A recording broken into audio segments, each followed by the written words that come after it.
नमस्कार दोस्तों। आज हम जो विषय ले रहे हैं वो मैं पंजाबी में ले चुकी हूँ, लेकिन बहुत लोगों की रिक्वेस्ट आती है कि मैडम आप हिंदी में भी विषय लिया करो, तो मैंने आज का विषय हिंदी में भी लिया है। आज का विषय है जीवत पितर ना माने को मुए श्राद्ध कराई। कबीर जी का ये शब्द है श्री गुरु ग्रंथ साहब में कि जीते जी पितरों का सम्मान नहीं करते, सेवा नहीं करते, और जब वो मर जाते हैं तो उनके श्राद्ध करते हैं। किसके लिए? अपने लिए कि उनके लिए? डर के करते हैं? दिखावा करते हैं? किस लिए करते हैं? कि आत्मा की कल्याण के लिए करते हैं? क्या ऐसा करने से आत्मा की मुक्ति हो जाती है? क्या आत्मा की कल्याण हो जाती है? तो गुरबानी से ये विषय मैंने लिया है, कबीर जी का शब्द लिया है।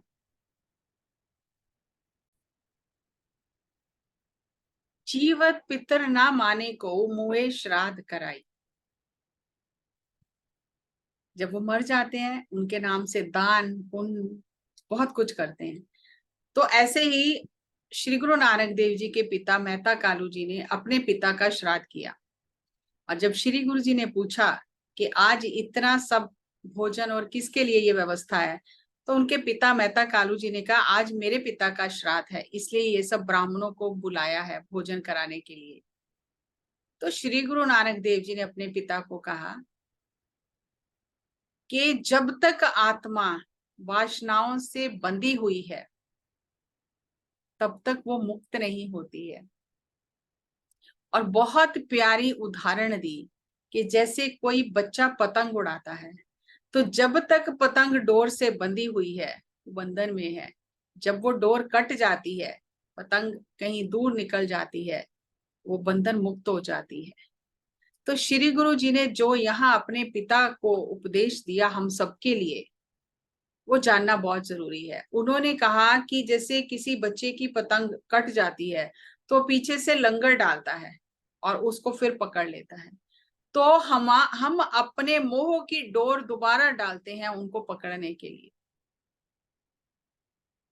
तो मोह की वजह से वो आगे नहीं जा पाते, अपनी वासनाओं की वजह से आगे नहीं जा पाते। और हम उनके लिए जो भी करें तो आत्मा कैसे मुक्त होगी? क्योंकि अभी तो उस आत्मा में ही वासनाएं बहुत हैं, और इधर से हम मोह के बंधन, मोह की डोर जो है वो पकड़ कर बैठे हुए हैं, तो कैसे मुक्त होगी? आत्मा तब मुक्त होती है जब उसकी अपनी वासनाएं खत्म हो जाएं। और हम यहाँ पितरों के निमित्त जो भी करते हैं, ये बहुत समझने वाली बात है कि शरीर को भोजन की जरूरत है, कपड़े की जरूरत है, पानी की जरूरत है, बिस्तर की जरूरत है, आराम की जरूरत है। आत्मा तो इन सब चीजों से परे है, आत्मा को तो जरूरत ही नहीं है। तो जो हम आत्मा के लिए ये दान देते हैं वो कहाँ जाता है? आत्मा के पास जाता है क्या? वो तो दान जिनको दिया उनके पास रह गया। आत्मा को तो इन चीजों की जरूरत ही नहीं है।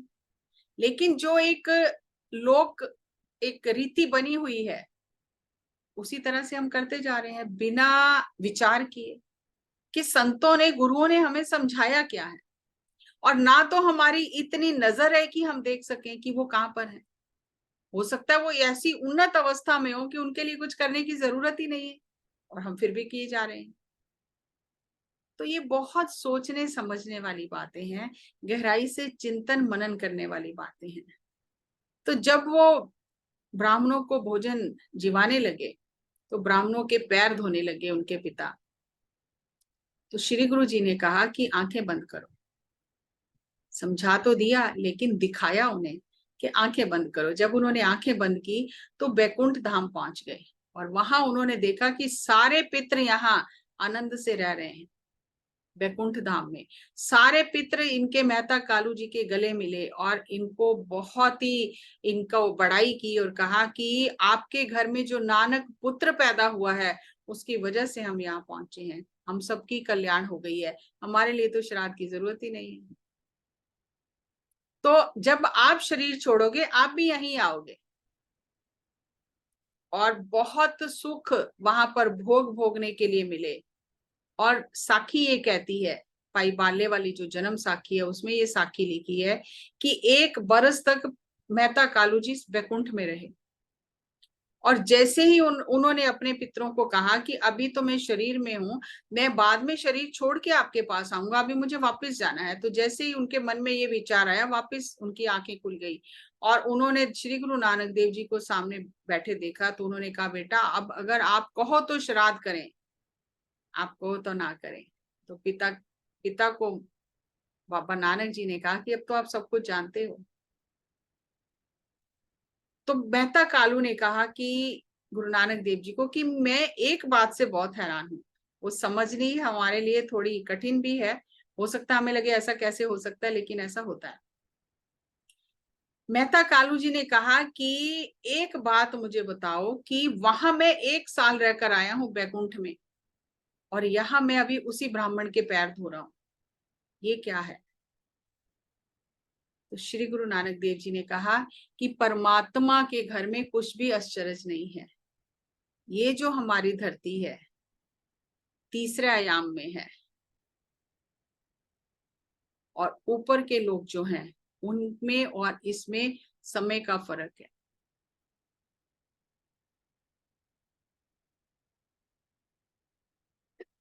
इसलिए आपको ऐसा महसूस हुआ, क्योंकि वो समय से पार की अवस्था है।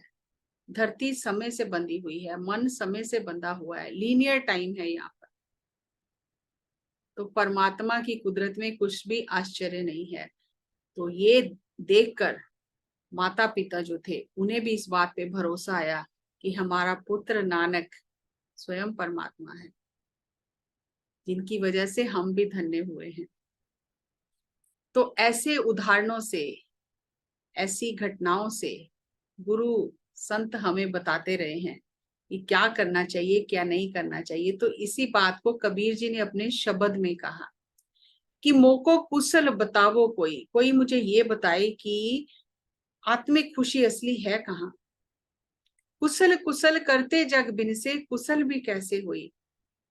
आनंद आनंद करते जग खत्म हो रहा है, लेकिन ये आनंद होता कैसे है, कहाँ मिलता है ये आनंद। माटी के कर देवी देवा तिस आगे जियो देही, मिट्टी के देवी देवता बना के उसके आगे बलि दी, किसी जीव की हत्या की उसके आगे। ऐसे पितृ तुम्हारे कहिए आप क्या न लई। अगर पितरों के लिए आप किसी की हत्या कर रहे हो, पहले जमाने में बलि दी जाती थी, तो वो कह रहे हैं कि ऐसे अगर तुम जीव की बलि दे रहे हो, हत्या कर रहे हो, तो ये तो अपनी मन मर्जी से कर रहे हो। और अगर तुम्हारे पितरों को कुछ चाहिए तो वो मांग के अपने आप ले लेंगे, क्या वो मांग नहीं सकते? जो उन्हें चाहिए वो मांग के ले लेंगे, लेकिन तुम तो अपनी मर्जी से कर रहे हो, जो तुम्हें अच्छा लग रहा है तुम वो कर रहे हो। तो इसलिए ये जानने की जरूरत है, हम क्या कर रहे हैं, कैसे कर रहे हैं, क्यों कर रहे हैं, क्या ये वहां तक पहुंचता है। दुनीचंद जो सिख हुआ है, गुरु नानक देव जी के टाइम पे ही उसने अपने पिता का श्राद्ध किया, ब्राह्मणों को भोजन कराया।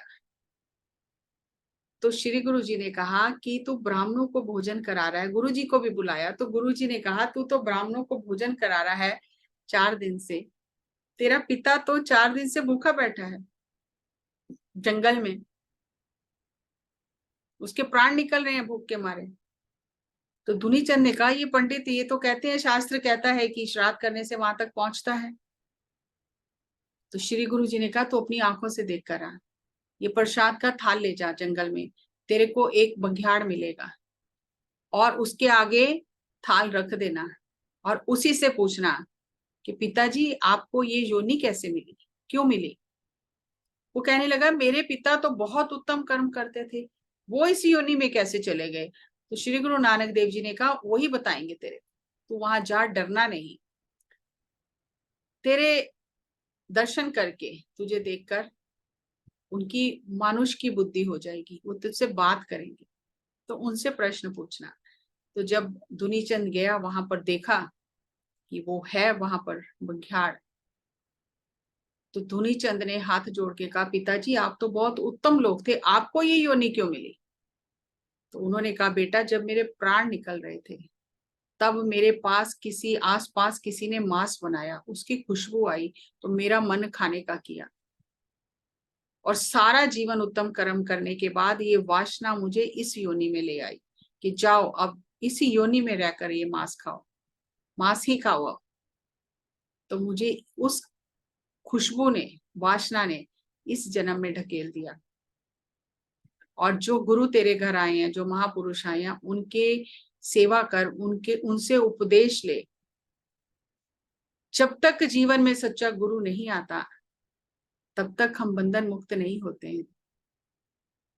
तो उसने प्रसाद वो खाया, उसकी आत्मा मुक्त हुई वहां से, और दुनीचंद फिर वापस आया।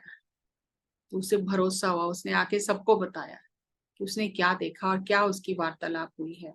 तो वो जो वासना है, वो वासना तो उसे वापस योनि में ले आई, और यहाँ वो श्राद्ध कर रहा है कि मेरे पिता को पहुंचेगा। तो क्या पहुंचा? ये संत ही देख सकते हैं, गुरु ही देख सकते हैं। लेकिन एक जो चाल बन गई है जमाने की, हम उस हिसाब से चलते हैं। कबीर जी कहते हैं, सरजियो काटे निर्जियो पूजे अंत काल को भारी। कि जिसके अंदर जान है, जो जीव है, उसे तो उसके लिए काट रहा है, जिसके अंदर जान नहीं है तो अंत काल में बहुत भारी कष्ट सहना पड़ेगा। राम नाम की गत नहीं जानी, भय डूबे संसारी। राम के नाम की कीमत नहीं जानता है, और इस डर के सागर में, भय सागर, भव सागर जिसे कहा जाता है, डर का सागर, इसमें तो डूब रहा है। देवी देवा पूजे डोले, पार ब्रह्म नहीं जाना। देवी देवताओं की पूजा कर रहा है, लेकिन वो सुप्रीम गॉड, सुप्रीम पावर जिसने देवी देवताओं को बनाया, उसके बारे में तो जाना ही नहीं। कहत कबीर अकुल नहीं चेत्या, बिख्या से लपटाना। वो जिसके कोई एंसेस्टर्स ही नहीं है, पूर्वज ही नहीं है, जिसका कहीं किसी से जन्म नहीं हुआ है, जो स्वयंभू है, उसको तो जाना नहीं है। और ये विषयों में, बेकार की चीजों में लग के अपना जन्म व्यर्थ गवा रहा है। और यही बात श्री गुरु तेग बहादुर जी जब गया की तरफ गए यात्रा करते हुए, तो पंडितों ने उनसे कहा कि आप अपने पूर्वजों की कल्याण कराओ। तो श्री गुरु जी ने कहा, हमारे पूर्वज तो सत्य लोग गए हैं, हमें इसकी जरूरत नहीं है, कुछ आडंबर करने की जरूरत नहीं है। तो पंडितों ने कहा, आप इतने दावे से कैसे कह सकते हो? श्री गुरु जी ने कहा, कर्म ही मनुष्य के साथी हैं। किसी के करने से आत्मा मुक्त हो जाएगी ऐसा नहीं होता। जो भी आत्मा ने करना है, स्वयं करना है।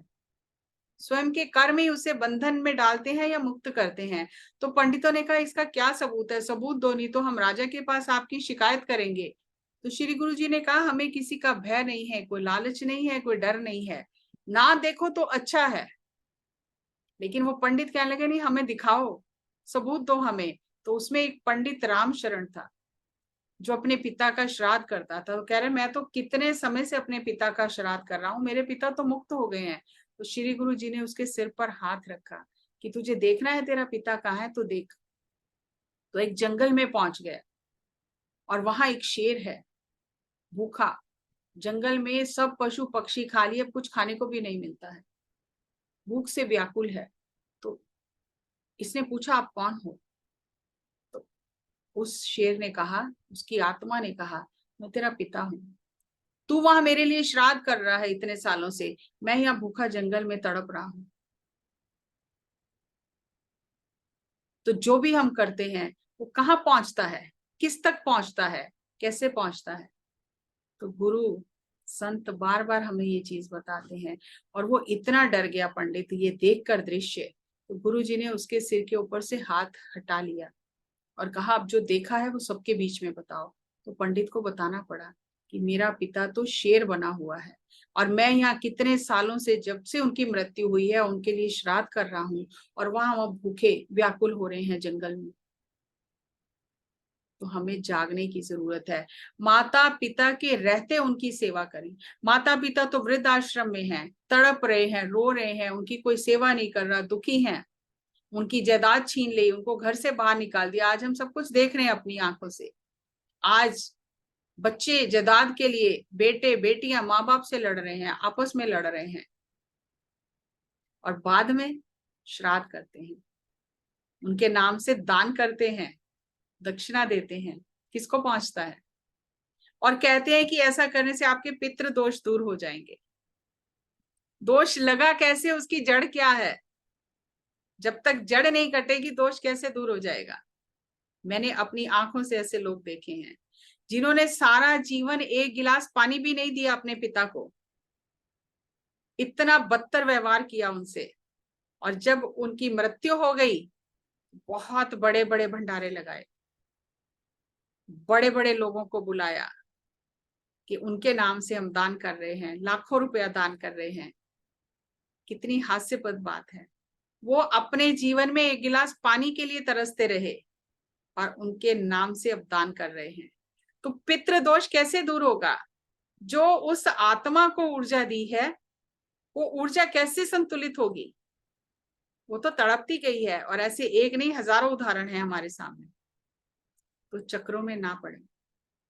जब माँ बाप हैं, जब आपके साथ पास हैं, तब धर्म निभाएं अपना। और जो व्यक्ति अपना धर्म निभाता है उसे कुछ भी करने की जरूरत नहीं पड़ती है, क्योंकि हम धर्म नहीं निभाते, हमारी आत्मा जानती है, हमें अंदर से कचोटती है। हम अपने लिए ये सब करते हैं, और इसलिए करते हैं कहीं वो सपने में दिख ना जाए, वो आत्मा हमें सपने में ना दिख जाए। अपने बचाव के लिए करते हैं हम, और कभी दिख जाए तो हम इतना डर जाते हैं, पंडितों से पूछते हैं जाके, आज वो सपने में दिखाई दिया, चाहे वो पिता हो, माता हो, पति हो, पत्नी हो, तो डर जाते हैं कि वो सपने में क्यों दिखाई दिया। ऐसे दोष दूर नहीं होते। दोष हम पैदा ही ना करें। जो अगर पत्री सर कहते थे, अगर आपने किसी का खून कर दिया, मार दिया किसी को गुस्से में आके, कैसे भी करके आपसे गलती हो गई और पुलिस आपको पकड़ के ले गई, अब आपको बाद में होश आ गई, गुस्सा ठंडा हो गया कि ये तो मैंने बहुत बड़ी गलती की है।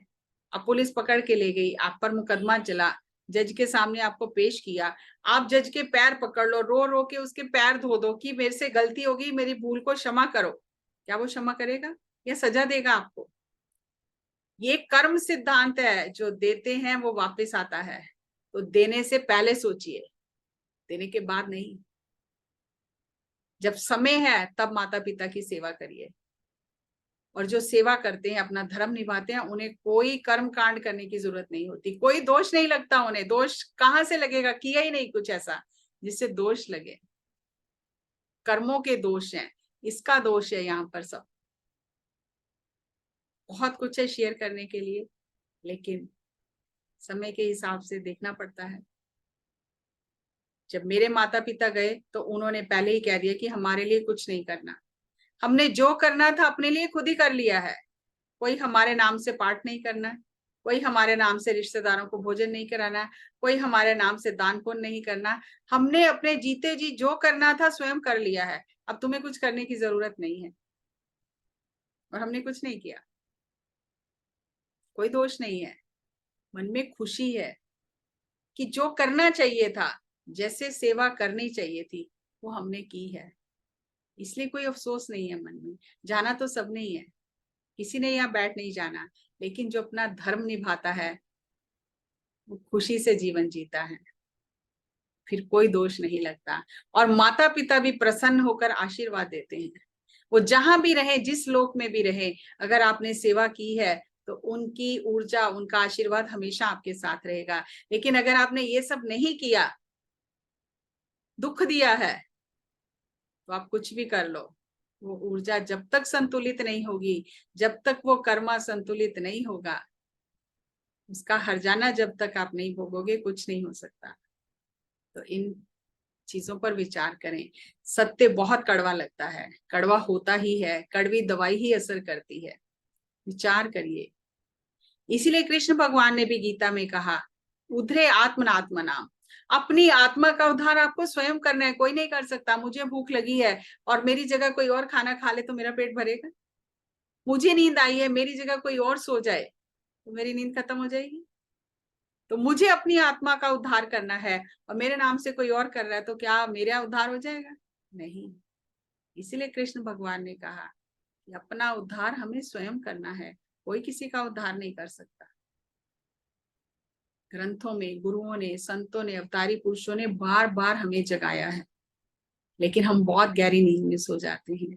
जागे, ध्यान करें, साधना बढ़ाएं, अपने धर्म का पालन करें, तो कोई दोष नहीं है। लगेगा ही नहीं। अगले वीडियो में एक नए विषय के साथ फिर आपसे विचार साझा करेंगे। तब तक नमस्कार, धन्यवाद।